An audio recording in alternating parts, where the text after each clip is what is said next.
최동호의 스포츠당.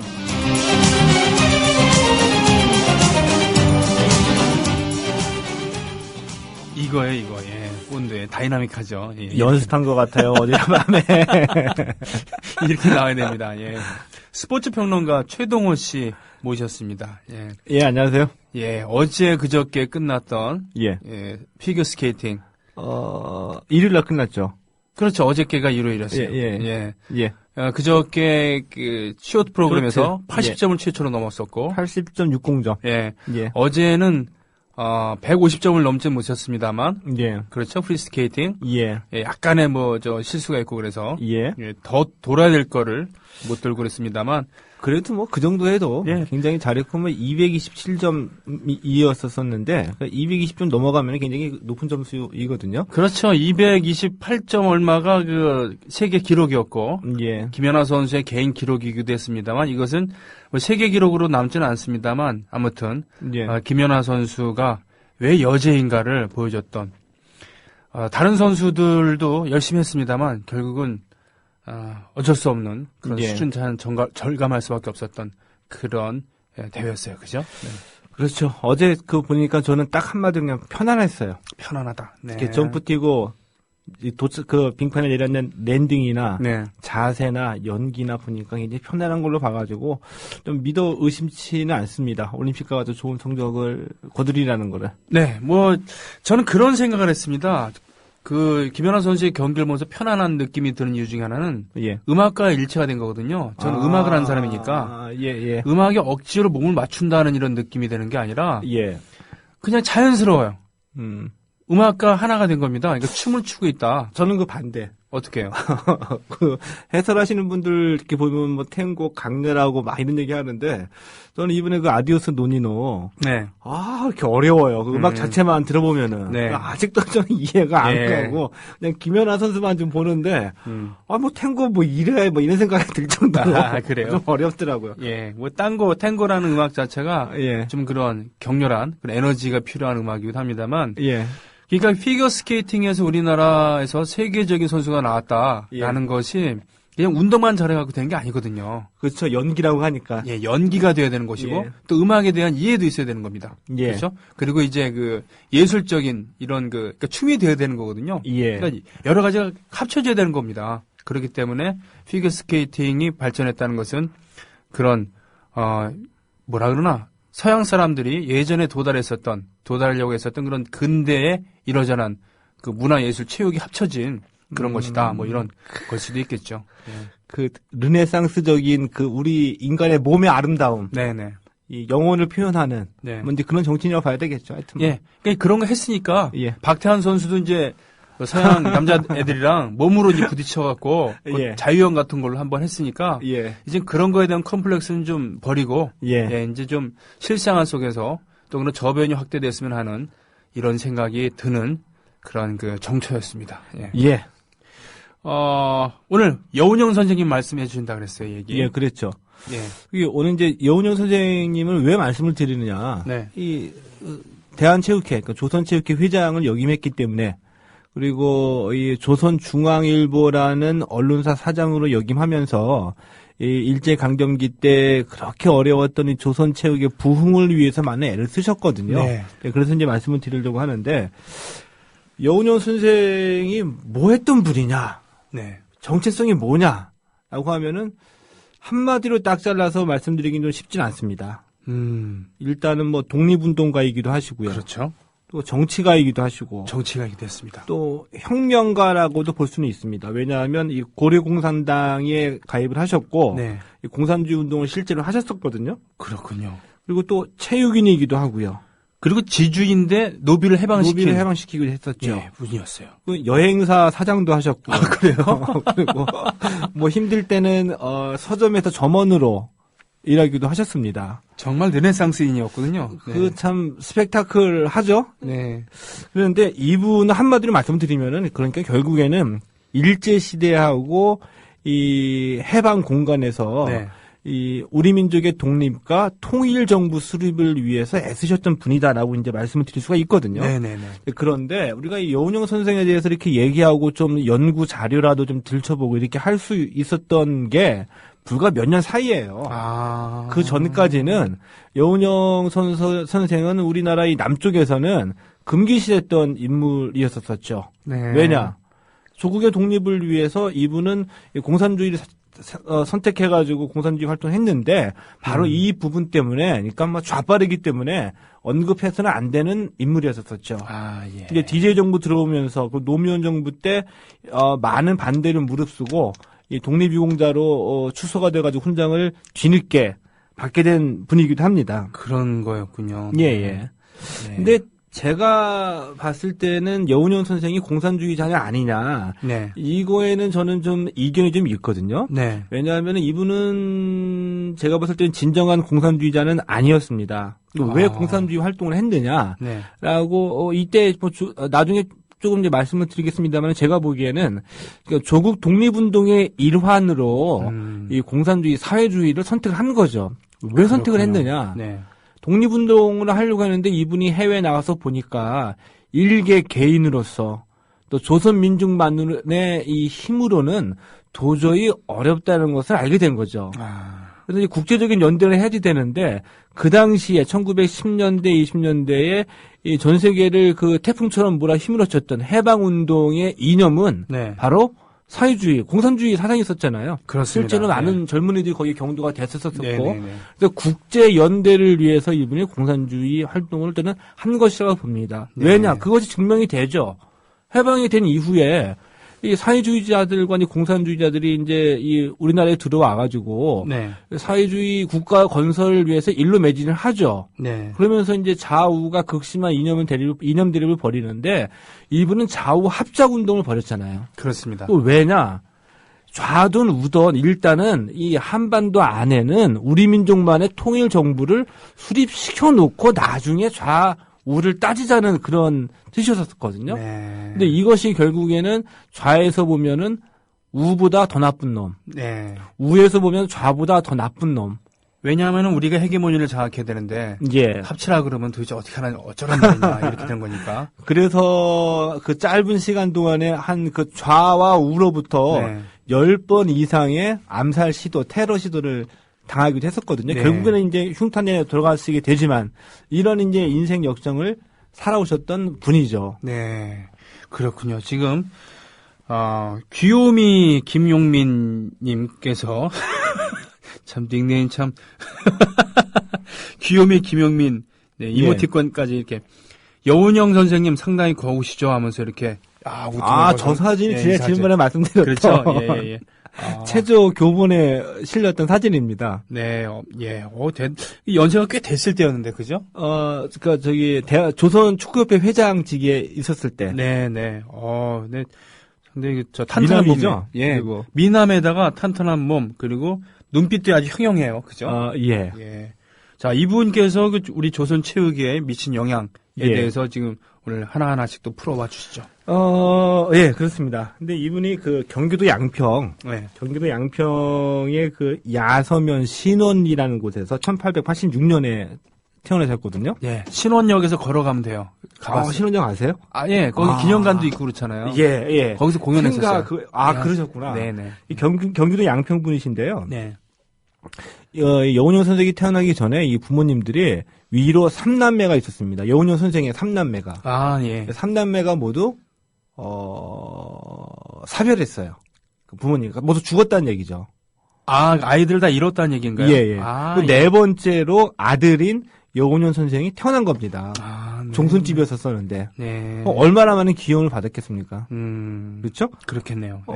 그래서 근데 귀여움도 받았지만 대신 종손집에 종손으로 3명을 보내고 네 번째에 태어난 그 종손이기 때문에 네. 이 문중에서의 어떤 교육과 예의범들에 대한 구속 같은 것들도 굉장히 심했었겠죠. 네. 그렇군요. 이 어린 나이에는 굉장히 좀 부담스럽게 다가올 수도 있었었는데 네. 그래도 워낙 이 타고난 천성이 네. 활달하고 네. 그리고 호기심이 많고 운동을 좋아하고 해가지고 집안어른의 그런 그 좀 이 억압적인 분위기 속에서도 굉장히 어렸을 때부터 바깥에 나가서 놀기를 좋아했다고 합니다. 아, 호방한 성격이었군요. 그렇죠. 그렇죠. 예. 그리고 생각나는 그 즉시 네. 일을 저질러야지 되는 그런 스타일이었던 것 같아요. 아, 좋게 얘기하면 실행력이 뛰어나고 나쁘게 얘기하면 사고를 자주 치는. 일단 저질러 놓고 보는 뭐. 예. 근데 집안은 이제 양반집 가문이었기 때문에 넉넉했는데 네. 어려움이 닥치죠. 왜냐하면 이 작은 아버지가 동학당에 가입을 하셨던 겁니다. 아. 그래서 이 동학난이 일어나게 되니까 동학난을 피해서 이사를 자꾸 다니게 되잖아요. 예, 예. 근데 이사 한 번 할수록 집안의 가세는 줄어들겠죠. 줄어들고, 예. 예. 예. 그래서 이제 이 동학난 이후에 이제 가세도 좀 기울게 되고 이렇게 되거든요. 네. 근데 이분의 약간 개인사를 들여다보면은 14살 때 네. 결혼을 했습니다. 14살 때. 예. 14살 때 결혼하고서 이제 배제학당에 입학을 하거든요. 예. 근데 배제학당을 끝까지 졸업을 못하고 도중에 제가 보기에는 자퇴해요. 본인이 나 이거 안 받겠다. 배제학당 못 다니겠다고 나오셨어요. 왜냐하면 너무 억압적으로 예. 이 성경 공부, 아. 기독교 의식 이걸 강요한다. 네. 라는 것에 반발해가지고 본인 스스로 나왔거든요. 네. 나와가지고 뭐 그 당시에 그 시대적 배경을 보면 우리가 충분히 이해할 수가 있는데 이 뭐 통신원 저도 이번에 처음 알았습니다. 이 통신원 그 당시니까 조정에서 통신원을 만들고 통신원에서 이 전기통신 기술자를 이제 교육하기 위해서 이 네. 우무학당이라는 것을 만들었는데 네. 이 우무학당에 들어가가지고 공부를 하게 되죠. 하게 됐는데 통신원이 드디어 일제의 그 손에 넘어가게 되니까 여기도 이제 그만둡니다. 아, 예. 그리고 난 다음에 19살에 재혼을 해가지고 강릉에 가가지고 이제 학교에서 교편을 잡기도 하는데 네. 울분을 참지를 못하죠. 예. 본인 이제 방황을 하고서 그러면서 평양에 있는 그 장로교회에서 만들었던 연합신학교에서 네. 이제 교육을 받고 있는 도중에 이분이 경성에 있던 그 YMCA 야구단 있죠. 네네. 여기서 활동을 하셨었어요. 그래요? 예. 네. 그래서 YMCA 야구단의 그 일원으로서 동경에 가가지고 동경중학생이 조선에도 와가지고 경기를 했었었고 예. 그 답방으로 YMCA 야구단이 동경 가가지고 친선 경기를 했는데 교류전을 했군요. 예, 여기에서 이분이 자신의 그 껍질을 한 껍질 깨게 됩니다. 어떻게요? 일본의 도쿄에 가가지고 일본 도쿄의 모습을 보는 거죠. 그러니까 뭐 나도 공부 많이 했다. 나도 아는 거 많이 안다. 라고 생각했는데 가서 보니까 일본이 듣던 바보다는 훨씬 더 문물이 발달했던 겁니다. 네. 그리고 야구 경기가 끝나고 뭐 하겠습니까? 그날 밤 저녁 때 모여서 네. 술을 마셔야 되잖아요. 네. 동경 유학생들하고 얘기를 해보니 네. 나는 우물한 개구리였다는 거를 깨우치게 되는 거죠. 그게 몇 년쯤 얘기인가요, 이게? 1912년도 13년 정도 됩니다. 그렇군요. 예. 네. 그래서 이분이 유학 더 배워야지 되겠다라고 해가지고 이제 중국으로 건너가게 되거든요. 중국으로? 예, 난징, 그러니까 남경. 그러니까 그 감명은 일본에서 받고 공부는 중국 가서 하는 거예요? 그게 이해가 안 가죠. 네. 근데 그 말씀을 드렸죠. 왜냐하면 그 당시에 중국은 이미 기우는 달이죠. 키우는 달이죠. 그렇죠. 네. 떠오르는 달은 일본이고 네. 대부분의 지식인들이 신문물을 배우기 위해서는 일본으로 갔습니다. 그렇죠. 예. 근데 왜 중국으로 갔냐 하면은 이분이 어렸을 때 가장 많은 사상적인 영향을 받았던 분이 바로 조부이거든요. 할아버지. 네. 근데 이분이 조선중앙일보가 그 당시에 일제시대 발간하던 월간지에 중앙이라는 월간지가 있었어요. 네. 여기에다가 자신의 이제 회고록도 많이 쓰고 했었는데, 네. 여기에 나오는 걸 제가 잠깐 읽어드릴게요. 네. 왜냐하면, 나는 비교적 일찍 집을 떠났다. 14살 적에 벌써 아버지의 집을 떠났다는 것이다. 네. 그 후 다시 짧은 시간을 가정에 들어가 있을 때도 나는 항상 현실의 조그마한 집안일에 매달려 있으려는 소극적이고 타협적인 아버님을 위하여 좋은 아들이 될 수가 없었다. 그보다도 남아의 의기와 기계를 고취하기에 게으르지 않으시는 어머니와 뜻이 맞았으며 항상 무릎 위에 나를 안고서 중원의 천하를 논하고 중국에서의 길을 가르쳐 주시던 불운의 혁신가인 조부의 감화가 나를 많이 지배했다는 것이다. 그렇군요. 하나만 더 덧붙일게요. 이게 삼천리 월간 삼천리에 나왔던 글인데요. 역시 네. 이제 그 회고록입니다. 이 조부의 그때의 감화가 나의 청년 시대의 사상에 큰 영향이 되어서 1912년 네. 우리들이 모두 국외로 떠나버릴 때 아우, 운, 홍은 아메리카로 갔지만 나는 네. 오직 일로 중국 상하이로 향하였던 것이다. 근데 이게 이제 무엇을 의미하냐면은 아버지는 좀 굉장히 소소한 일에 매달리고 집안일에 네. 그러니까는 그 평범한 삶 속에서 잘 살기를 바라셨던 네. 분이죠. 네. 뜻이 안 맞았죠. 네. 근데 어머님이 좀 기계가 있으셨어요. 어머니. 예, 남아로 태어나서 한번 기계를 펼쳐봐라. 이래서 어머니 영향을 많이 받았는데 이분의 사상 속으로 틈나는 이 사랑스러운 여운형 손자를 데리고 할아버지가 무릎 위에 앉혀놓고서 네. 어렸을 때부터 그 노노와 맹자는 물론이고 네. 이 중국 천하의 이 중국의 대륙의 얘기를 많이 해주셨던 거죠. 네. 이런 영향을 받아가지고 이분이 중국으로 간 겁니다. 그렇게 된 거군요. 예. 근데 왜 난징이냐? 네. 우리가 일제시대 때 맨 처음에 얘기할 때 언더우드 선교사 얘기를 많이 하죠. 네. 많이 듣잖아요. 네네네. 근데 언더우드와 인연이 있었어요. 그러니까 우리가 남경이라고 하는 난징에 금능 대학이 있었었는데 네. 이 금능 대학이 바로 기독교 단체에서 세운 대학이었었죠. 네. 그 언더우드 선교사의 추천사를 받아가지고 이 금능 대학에 가서 영문학을 전공하게 되는 겁니다. 아, 그러셨군요. 예. 그렇군요. 근데 이때까지는 뭐 좀 비범한 학생이었었는데 이 남경에서 금능대학을 졸업하고 난 다음에 찾아간 곳이 바로 상하이였어요. 예. 상하이에서 이제 이분이 드디어 역사의 소용돌이에 휘말리게 됩니다. 그게 뭐죠? 임시정부가 생겼었죠. 1919년이에. 예. 그 당시에 독립운동, 사회주의 운동, 민족운동을 하기 위해서 뜻 있는 우국 지사들이 기계를 펼치기 위해서 모여들었던 곳이 바로 상하이였다 이거죠. 그렇습니다. 사실 그때 그 동양의 그런 국제 도시는 그야말로 샹하이였죠. 네, 그렇죠. 네. 흥청망청하는 그런 것도 있었습니다만 그 사람들이 모이고 돈이 모여드니까 그런 거고 예. 그야말로 국제 도시였죠. 예. 국제 도시였었죠. 네, 그 네. 당시에 이미 프로 축구 리그도 있었고. 예. 프로 복싱도 활발하게 벌어졌고 네. 그렇게 됐습니다. 그래서 이제 상하이에 가도 처음엔 먹고 살아야 되잖아요. 네. 그래서 여행사도 하시고 그리고 여기 보니까 이 상하이 미션 북스토어 그러니까 기독교 서적 네. 판매하는 서점이겠죠. 여기서 네. 직원으로도 일하고 네. 이렇게 하면서 사람들을 한 사람 한 사람 만나게 되면서 독립운동을 펼치게 되는데 임시정부가 만들어지잖아요. 네. 근데 임시정부가 만들어질 때 초대 그 임시정부의 의정원, 지금의 국회, 네. 입법기관은 이제 의정원이라고 했는데 의정원 의원으로 활약을 하시고 네. 임시정부의 외교부 차장으로 네. 활약을 하시고 이렇게 이제 상하이에서 활동하게 되는데 1920년에 상하이에서 고려 공산당이 만들어지게 되거든요. 네. 여기에도 이제 가입을 하게 되는 겁니다. 네. 그리고 이 시기에 이분이 여러 가지로 여기서도 막 틈틈이 그 시간을 내가지고 뭐 조선인들의 체육회도 만들고 조선인 학교도 만들고 해가지고 활동을 많이 하셨었거든요. 예. 그런데 재미난 게 이분의 성격으로 보니까 이렇게 호탕한 기질의 남아 네. 그리고 또 뭐라고 할까요? 사소한 것보다는 손이 굵은? 거시적으로 예. 이 세계를 보는 남성을 만난 여인들은 좀 피곤하겠죠. 그렇겠죠.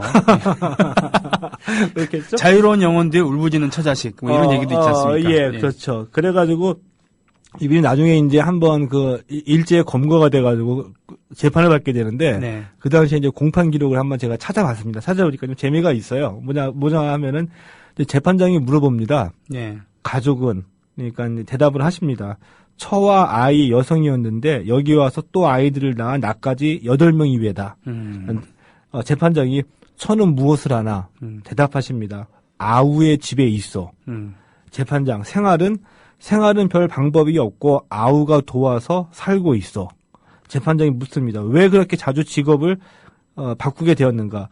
의식을 위한 직업이 아니고 한편으로는 정치 운동을 하면서 지내려고 하니까 자연히 그같이 되었어. 우리가 이제 많이 남자라면 한 번쯤 이거 공감을 하면서도 이 삶의 문제에 있어서 이분이 겉으로 표현하지는 않았겠지만 네. 괴로워했을 수도 있겠다, 미안해했을 수도 있겠다. 네. 이걸 우리가 좀 짐작할 수가 있죠. 그렇죠. 예. 이런 이제 풍문화의 삶을 살다가 이제 가신 겁니다. 네. 그래서 이분이 왜 이 재판을 받게 됐냐 하면은 네. 지금의 상하이에 우리가 지금 복단 대학이라고 부르죠. 복단이라고 중국 꽤 유명할 거 아닙니까? 후동. 예. 후동. 네. 후동 대학에 이분이 이제 체육 교수로도 일을 하셨었거든요. 여운용 선생이? 예. 와. 그러니까 중국 체육회에 정식 회원으로 가입했는데 예. 이 중국 체육회의 추천으로 네. 후동 대학교에 이제 그 체육 교수로 들어가게 된 겁니다. 네. 그 안에 들어가가지고 가만히 있을 수가 없었었죠. 후동대학에 축구부도 만들고 해가지고 이 축구부를 이끌고 틈을 내서 동남아 원정 경기를 가요. 틈나는 대로 그냥 자꾸 이렇게 하십니다. 30대에게 이게. 예. 근데 동남아 원정 경기를 가가지고 뭐 그 필리핀, 네. 뭐 태국 이렇게 뜨는데 필리핀에 가가지고 드디어 사건을 치시는 거죠. 필리핀이 그 당시에 그 미국의 식민지였었잖아요. 네. 근데 경기 끝나고 난 다음에 필리핀인들이 이제 자리를 만들어서 필리핀 학생들, 우리 그 대학생들끼리 친선 경기였으니까 네. 강의를 해달라. 네. 근데 강의를 전부 미국을 욕하는 얘기 다 해버립니다. 왜냐하면 우리는 똑같은 피압방 민족이고 일본을 욕하는 것처럼 여기는 필리핀이니까 필리핀을 지배할 식민지로 삼은 미국을 욕할 수밖에 없잖아요. 그러니까 이제 일본 얘기를 하고 싶은데 일본 예. 얘기하면 좀 그러니까 미국 얘기 이거 미국 얘기 하면서 막 까버린 거군요. 그럴 수도 있고 겁니다. 아무튼. 네, 근데 네. 그게 화근이 돼가지고 미국 영상 미국에서 굉장히 열받죠. 그래가지고 예. 이 일을 모두 다 여기서 벌었던 발언 내용 굉장히 불온한 사상이고 위험한 인물이다라고 해가지고 일본에다가 이거 정보를 다 보내죠. 예. 이 필리핀 현지에서는 그 여행권을 다 빼앗겨 버렸어요. 아이고. 근데 몰래 해가지고 거의 밀항하는 식으로 해가지고 거기서 돌아오게 되는 거죠. 네. 근데 이렇게 도망 다니고 하다가 그때서부터는 이제 이 수배가 떨어졌거든요. 네. 그래서 이 도망 다니게 되는데 결국에는 붙잡히게 됩니다. 네. 왜 붙잡혔느냐? 이 수배량이 떨어졌으니까 본인도 주의를 하고 네. 주위 분들도 그 일제 그 경찰의 그 소식들이 있으면 알려주고 하니까 조심해라라는 얘기를 하잖아요. 네. 근데 이분이 뭐 한 3, 4일 어제 조용히 지내다가 한 4, 5일만 넘어가게 되면 몸이 근질근질한 겁니다. 그래가지고 그 야구 경기 보러 갔다가 야구장에서 일제 경찰에 붙잡혔어요. 진정한 체육인이군요. 예. 예. 그래가지고 이제 이 일로 붙잡혀가지고 압송을 조선으로 당해가지고 공판이 벌어지면서 예. 아까 공판 기록에 이분의 뭐 이 대단한 일은 아니지만 그 성격을 좀 성정을 짐작해 볼 수 있는 아까 제가 그 읽어드린 거고요. 네. 그래서 3년형을 언도받거든요. 그래서 대전형 무쇠에서 3년을 언도받고 출감을 하게 됩니다. 네. 근데 제가 봤을 때는 이 3년형이 제가 이렇게 표현해가지고 오해하시면 안 되는데 훈장이 됐습니다. 그래요? 예. 그 공산주의 활동을 하고 상해에서 사고치고 또 먼 놈의 그 공부도 많이 한 놈이 뭐 공차고 애들 데리고 돌아다니던 놈이 독립운동 한다고 해가지고 대전형 무쇠에 왔더라. 네. 누구냐 뭐 여운형 일하네. 네. 이런 소문이 막 퍼지고 해가지고 3년형을 살고 나고 난 다음에 유명 인사가 더욱 돼버린 거죠. 그러니까 결국은 감옥 생활이 매스컴 역할을 한 거군요. SNS 그렇죠. 역할을 한 거예요. 예. 그리고 제가 냉정하게 평가했을 때는 시간이 되면 좀 말씀을 드리고 싶은데 이 네. 공산주의 활동에 관해서 좀 말씀을 드려가지고 우리나라 초기 공산주의 활동의 계보 등을 좀 말씀을 드리고 싶은데 네. 시간이 될지 모르겠습니다만 이분이 그 활동은 상하이에서 공산주의 활동은 국제적인 연대를 위해서 활동하신 거였었거든요. 아니, 천천히 말씀하세요. 예, 좋습니다. 예. 중국 공산당 네. 그리고 코민테른까지 가셨습니다. 예. 가가지고 그 당시 그 레닌하고 트로츠키와도 회담을 해서 네. 조선민중의 그 피압방 민족의 해방을 도와주겠다는 약속도 받고 네. 그 당시 일본 공산당 조직과도 연계가 돼가지고 활동을 했었습니다. 그렇군요. 그런데 상해에서 이런 목표를 가지고 했던 활동들은 전부 다 실패를 했죠.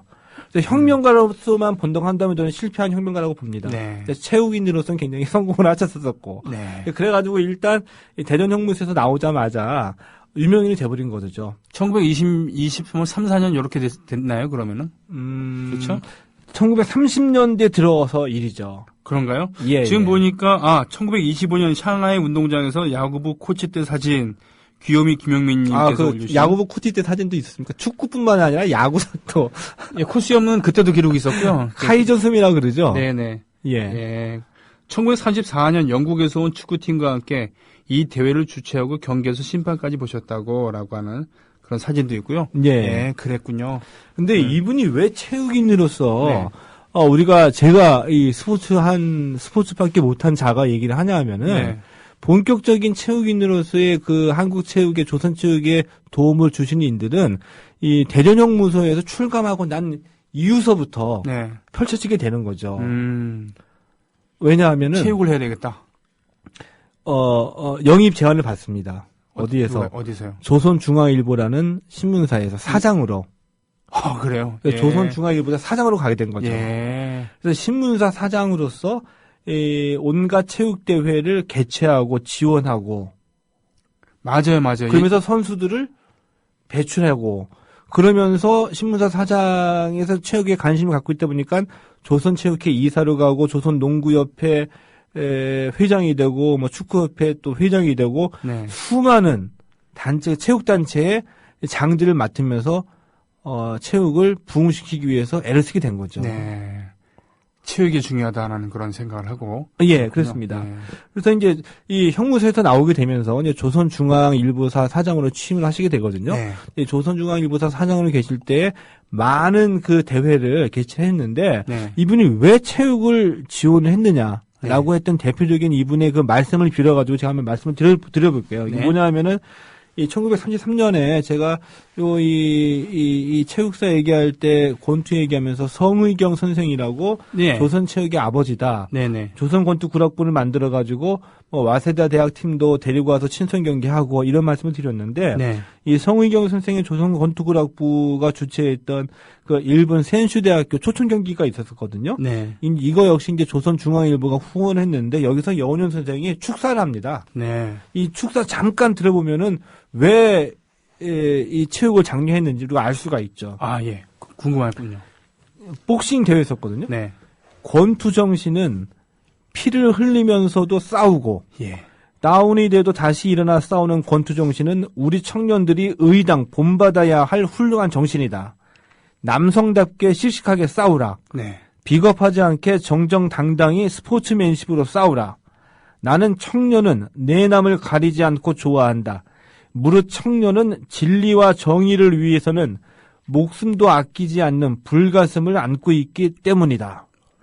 그러니까 청년 기백을 그냥 여기서 손뼉 한번 쳐야 돼요. 예. 청년의 기백을 그냥 막 두들기는 거죠. 네. 불가슴을 안고 정의와 진리를 위해서 싸워라. 싸우다가 피 흘려도 또 일어나서 싸워라. 다운당해도 또 싸워라. 이게 뭐냐면 이 정의와 진리는 독립을 얘기할 수 있는 거겠죠. 그런 그렇죠? 의미에서 예. 예. 오늘 그 음악 하나를 듣고 그 얘기를 나누겠습니다. 오늘 예. 1월 6일은 김광석 씨가 돌아가신 기일이에요. 예, 그렇군요. 어떤 세대들에게는 절대로 잊어먹지 못한 그런 시대의 아이콘 같은 분이 계시죠. 예. 90년대 초반을 살아냈던 청춘들에게는 아마 김광석인 것 같아요. 김광석의 노래 중에요. 일어나를 듣죠. 네. 지금 권투 얘기했으니까, 여운형 선생께서, 몽양 여운형 선생께서 스포츠를 어떤 관점으로 보셨는지에 대한 이야기를 권투를 통해서 넘어져도 일어나야 되는 조선 청년에 대한 이야기를 했습니다. 더불어 행복한 세상. 너와 나의 꿈이 눈앞에. 국민 TV. 약산 김원봉, 몽양 여운형. 이분들은 조국의 독립이 제일 먼저이셨던 분이죠. 이념은 독립을 위한 도구 내지 부차적인 것일 뿐이라고 귀요미 김용민님께서. 귀요미 김용민이요? 네. 심지어 그 이모티콘으로 웃는 모습까지 이렇게 그려놓으셨는데, 예, 50대 중반에 스포츠 잡지에 몸소 나오기도 함. 예. 팔이 상당히 굵어요. 그죠? 예. 50대 중반에. 탄탄하잖아요. 예, 탄탄한 몸입니다. 아이고, 세상에. 인기도 많으셨을 것 같아요, 여성들에게. 그렇겠네요. 예. 실제로 그랬나요? 좀 그러셨기를 바래요. 스포츠 국장님께서는 이렇게 올려주셨어요. 몽양 선생님, 그곳에서 안녕하십니까? 지금 대한민국은 안녕하지 못합니다. 라고. 디 폭스님께서 야구 구경하다가 일본 경찰한테 붙잡혔던 실제 당시 기사도 이야, 올려주셨어요. 디 폭스님이요? 네. 이야. 이런, 뭡니까? 뜬금없는 사진, 일베 사이트 보면서 행복한 여자입니다. 이런 사진도 나오긴 합니다만. 자, 한국 체육사에 있어서 이분을 빼놓고 얘기한다는 건 말이 안 됨. 당대 슈퍼스타급 체육인들이 가장 따랐던 정치 지도자이기도 했는데. 그래요. 저기 이분이 장례식 때 송기정 선생께서 통곡하는 그런 사진도 영상도 있었습니다만 누가 올려주셨어요. 자, 얘기 계속 나누겠습니다. 그러니까 예를 들면 이 송기정 선생 같은 분들도 왜 그 장례식장에서 운구를 직접 했냐 하면은 네. 이 조선중앙일보사 사장으로 계실 때 1933년도에 조선중앙일보사 여운용 선생이 또 이 마라톤 대회를 개최를 하셨거든요. 네. 이 회대에서 우승한 것이 바로 송기정 선생이었습니다. 그렇군요. 그래서 송기정 선생을 배출했다고 할 수가 있잖아요. 그렇군요. 그리고 이렇게 그러면서 뭐 농구, 축구 회장, 뭐 육상 경기연맹 회장, 동양 격투기 이사, 뭐 생각나는 이분은 다 하시는 분이세요, 그냥. 이야. 그래가지고 우리가 권투 얘기했을 때 이 조선중앙일보사의 이 체육인 출신, 운동선수 출신들을 적극적으로 또 가르치고 직원으로 채용하고 기자로 만들고 했었거든요. 네. 그래서 인생이 바뀐 사람이 있습니다. 권투 하나 가지고 수표교 건달 출신 김창엽이라는 분, 네네. 수표교 건달이었었잖아요. 네네. 근데 이 권투를 쉽게 알고 도전했다가 만만치 않다는 걸 알고 제대로 배웠죠. 네. 그러고 난 다음에 동양 챔피언까지 올라갔죠. 네. 그래서 이 몽양 여운용 선생이 조선중앙일보사 사장 시절에 김창엽을 기자로 채용을 해요. 네. 스포츠 기자까지 그냥 간 겁니다. 그렇군요. 네, 이런 식으로 그 당시의 시대에서 운동 좀 한다는 의식 있는 친구들, 그리고 각종 그 모든 종목의 대회를 개최하고 하니까 체육 진흥을 위해서 수없이 애를 쓰신 분이죠. 후원인이자 멘토였겠군요. 예, 그죠? 그렇습니다. 롤모델이기도 할 테고요. 그죠? 예. 예. 그래서 이제 이렇게 이제 거기다가 이 조선중앙일보사 사장으로 계실 때 또 대형 또 사건을 치시죠. 또 어떤 걸 치셨습니까? 송기정 선생이 결국에는 우승을 하잖아요. 네. 일장기가 새겨진 유니폼을 입고 월계관을 쓰고 사진이 있죠. 1936년에 예. 베를린 올림픽. 이 일장기의 말씀을 우리가 동아일보라고 알고 있잖아요. 네. 근데 사실은 동아일보가 아닙니다. 그래요? 이 여운용 선생이 사장으로 계시던 네. 이 조선중앙일보사가 사흘 뒤에 동아일보와 똑같이 그 사진을 게재를 했는데 네.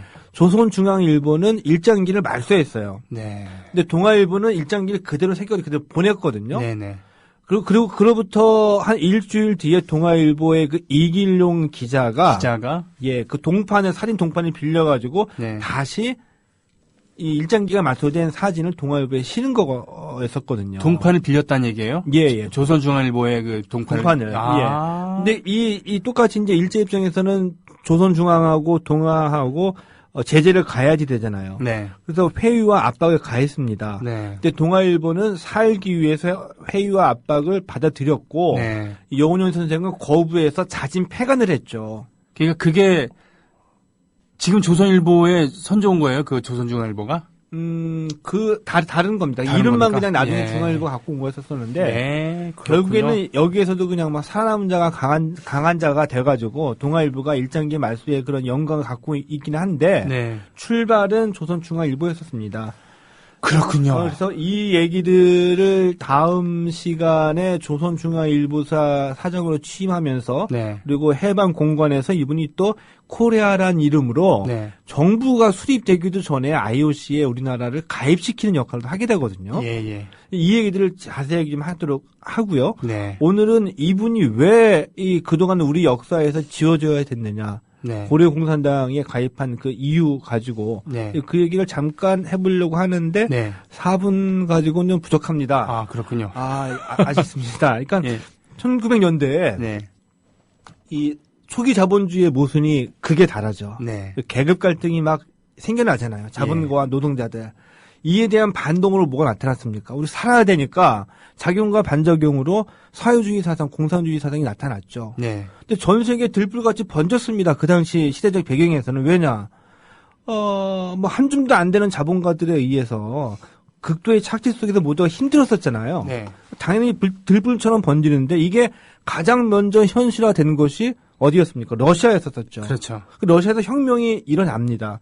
혁명이 일어나면서 이 공산주의 사상에 이 국제적인 조직을 연대하기 위해서 이제 그 세계 각지로 이 활동이 벌어지게 되잖아요. 네. 그래서 1910년대에 최초로 시베리아에서 한인들의 공산주의 조직이 만들어지게 됩니다. 대단하군요. 예. 예. 근데 분파가 두 갈래로 갈려졌어요. 네.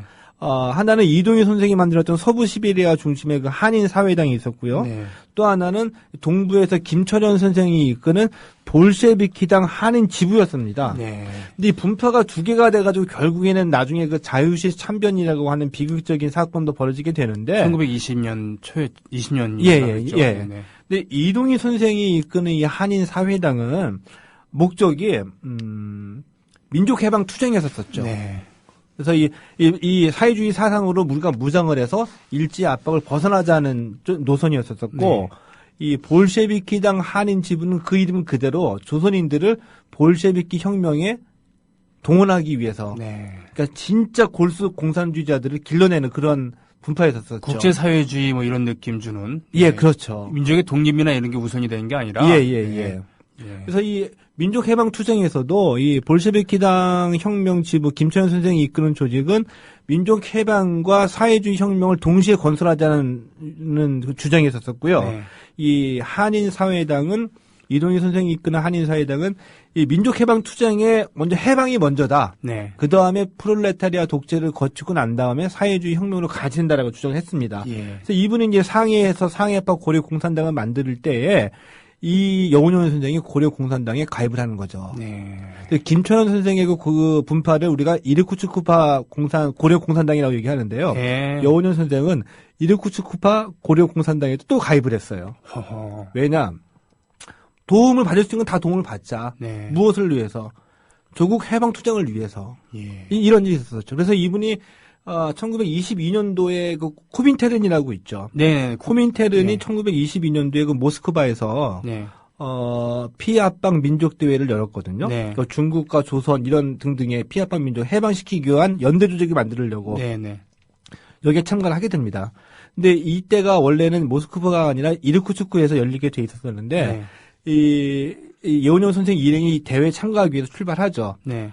밀정을 피하고 돈도 없었기 때문에 몽골로 가서 몽골에서 고비 사막을 횡단합니다. 고비 사막 횡단하고 난 다음에 바이칼호수를 건너가지고 이르쿠츠크까지 가요. 40일 걸렸다고 합니다. 근데 이르쿠츠크에 가니까 딱 한마디 들었어요. 모스크바로 와라. 대회 장소가 모스크바로 바뀌었다. 그게 서울과 대전 그게 아니거든. 예. 그 당시에 예. 뭐 통신도 안 되고 하니까 도착해서 들은 거죠. 거기 가가지고 이 레닌하고 트로츠키가 만나서 조선 공산당, 그러니까 조선 공산주의 활동, 민족해방 투쟁에 적극적으로 지원을 해주겠다는 약속을 받아내죠. 네.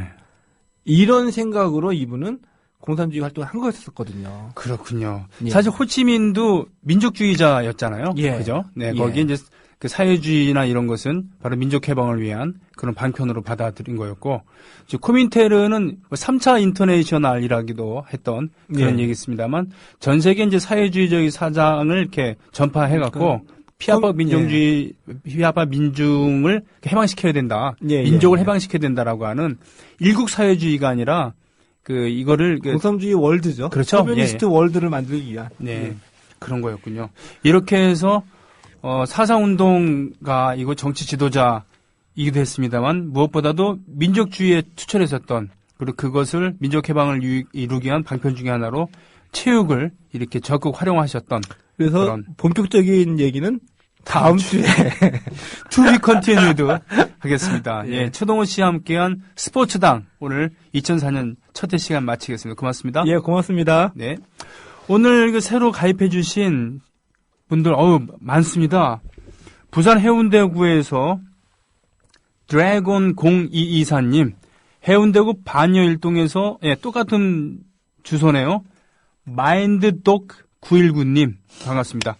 경기 남항주시 와부읍에서 봉두남발님, 강서구 가양 3동에서 종로 안학님, 경기 수원시 권선구 권선동에서 PJ블루님, 부산 친구 점포 이동에서 이슬비님, 부산진성은 바로 외군이 처음 쳐들어와서 접전을 벌였었던 부산진 첨사 정발은 그래서 장수로서 처음으로 전사를 하고 그랬던 분이었죠.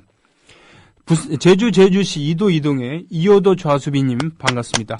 부산 연제구 거제동에서 페페이님, 사는 곳을 밝혀주지 않으신 바람의 여신님, 등잔 밑의 행복님, 그리고 렉스윤님, 오감도님, 비스마르크님 모두 반갑습니다.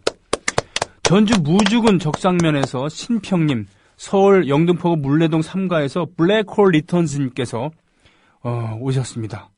그리고 그 다음에 또 이렇게 오신 거예요. 블랙홀 리턴즈님 전이군요.